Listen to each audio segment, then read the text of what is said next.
Hello friend, চলেছি নতুন একটা ভিডিও নিয়ে। তো কালকে কেসেরই চ্যাপ্টার 2 এর ট্রেলার রিলিজ করেছে। তো ট্রেলারটা এক কথা বেশ অনবদ্য, বেশ সুন্দর ট্রেলার।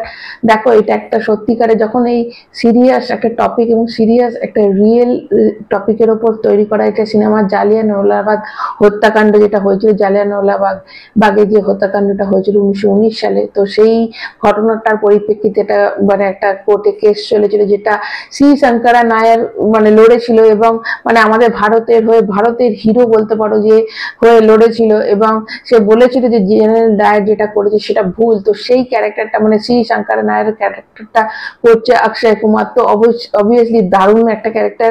এবং দেখো, এই যে যখন কোনো রিয়েলিস্টিক ওপর সিনেমা তৈরি হয়, তখন সেই সিনেমাটাতে কি কি থাকা দরকার, একটা কন্টেন্ট, জবরদস্ত একটা কন্টেন্ট তো আছে, কন্টেন্টের রিয়েল স্টোরির উপর।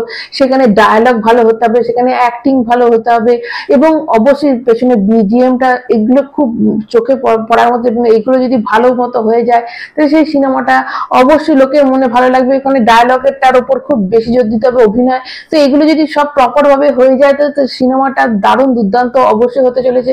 তো এখানে যেটা দেখলাম, ট্রেলারটা বেশ প্রমিসিং লাগলো, সবারই বেশ ভালো অভিনয় লাগলো। শুধু একজনকে জন্য খারাপ লাগছে, সেটা হচ্ছে অনন্যা পান্ডে। আমি জানি না অনন্যা পান্ডের কোন গুণটা দেখে নেওয়া হলো। দেখো, এটা ঠিকই চাঙ্কি পান্ডের যত নামে এই অনন্যা পান্ডে, তার থেকেও বেশি করণ জোহরের। তো সেই হিসেবে হয়তো করণ জোহর তাকে নিয়েছে। তো এটা হতে পারে হয়তো বিনা পয়সায় সে করেছে।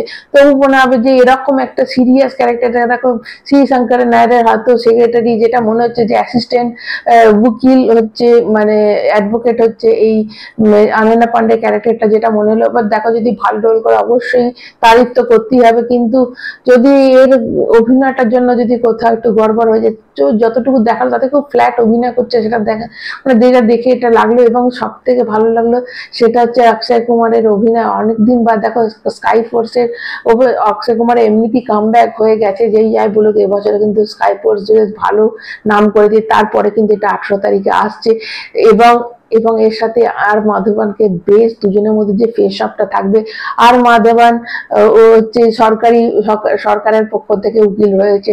তো এখানে দুজনের ফেস অফটা রাখাবে। এবং দেখো, আগেকার দিনে এই যে ইংরেজির একটা করতো ডিভাইড রুল, তো সেইটাই করেছে, দুটো ইন্ডিয়ানকে একে অপরের বিরুদ্ধে লড়িয়ে দিয়েছে। তো টক্করটা যে ভালো হবে সেটা তো বোঝাই যাচ্ছে। এবং সিনেমা দেখো, হয়তো এই সিনেমাটা মাউথ অফ মানে ওয়ার্ড অফ মাউথে সবার কাছে পৌঁছাবে, এবং আস্তে আস্তে লোক, প্রথম দিন হয়তো কালেকশনটা ভালো হবে না, কিন্তু যত সময় যাবে তত এই ধরনের সিনেমা, যেমন দেখো এই যে এলো যেটা কেরালা ফাইলস, যে সিনেমাটা এলো, তো কাশ্মীর ফাইলস, তো এই সিনেমাগুলো যেমন আস্তে আস্তে লোকের মুখে প্রচারের ফলে হিট করে যায়। তো এই সিনেমাটাও দেখে সেরকমই মনে হলো, বেশ প্রমিসিং লাগলো। এবং অক্ষয় কুমার অভিনয় ভালো লাগলো, মানে আর মাধবনের সঙ্গে তার যে ফেস আপটা বেশ ভালো লাগলো, ডায়লগ গুলো বেশ ভালো আছে। তো অবশ্যই অবশ্যই এই সিনেমাটা যে একটা ভালো সিনেমা হতে চলেছে, তো সেটা নো ডাউট। তো তোমাদের কেমন লেগেছে অবশ্যই কমেন্ট করে জানাবে।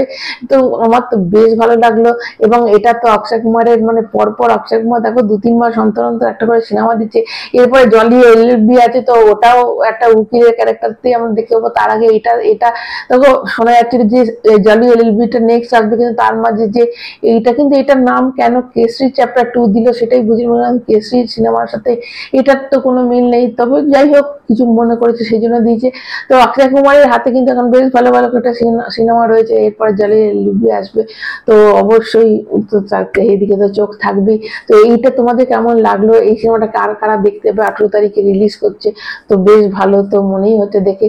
তো আপাতত এইটুকুই, ভালো লাগলো একটা লাইক দেবে, চ্যানেলটা সাবস্ক্রাইব করবে। সবাই ভালো থাকবে, এখনকার মতো টাটা।